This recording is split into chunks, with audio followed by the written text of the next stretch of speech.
All right, mahalo. Can you trust online reviews and ratings? Now, reviews have become one of the most popular tools many of us use when deciding where to spend our money. But according to the Better Business Bureau, not all online reviewers and reviews are what they seem. Now, joining us with more details is Better Business Bureau's Cameron Nakashima. Good morning, Cameron. Hey, good morning, Brian. You know, that is true because we rely on those online reviews. So what is the BBB seeing when it comes to those online reviews?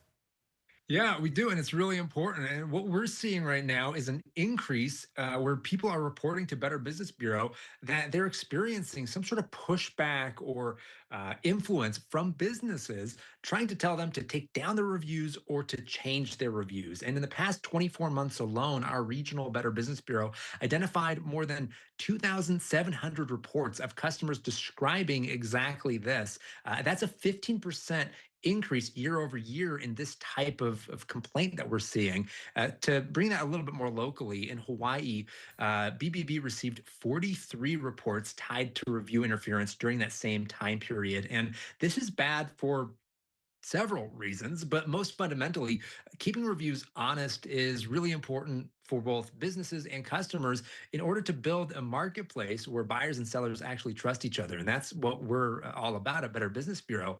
And so when the legitimacy of reviews is called into question or is tampered with in these ways, that can really hurt the local economy, but also just the community. You're talking about review pressure. What does that review pressure typically look like in the real world?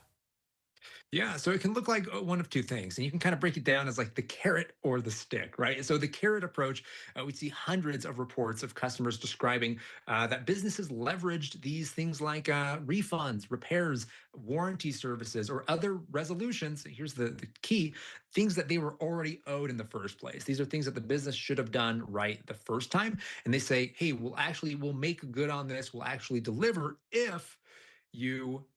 Rewrite that review. If you maybe soften the language, if you take down the review altogether, or in some cases they'll say write an entirely new review and actually just make us look like we're way better than we actually are. And so in those instances, the customer's torn. Do I get the service that I've been owed, or do I have to go out and lie on my review? So that's the carrot approach. The stick approach is a little more aggressive, and this is where people feel like they're either intimidated or they're threatened, and this can happen in a lot of different ways. But a lot of what we hear is legal threats come from the businesses saying, "Hey, you better take down those reviews or change them, or else we're going to come after you." It's all kind of intimidating language, where the person feels like they really don't have any other choice as a customer, no other choice but to do what the business is telling them to do. So that kind of pushes the question forward. How can consumers use the reviews wisely, and especially if they feel pressured?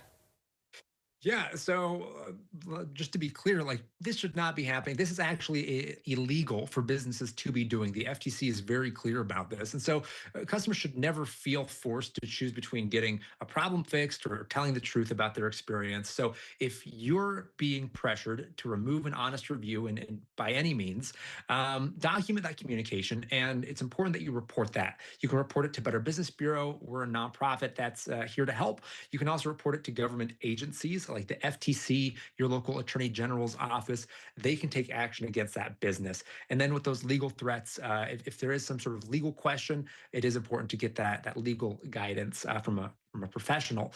But then for the rest of us who maybe aren't in that exact situation, the question that you had asked is, how do we know what reviews to trust, right? How do we know how we can trust these reviews? And so the first thing is, don't just rely on the star ratings is our advice.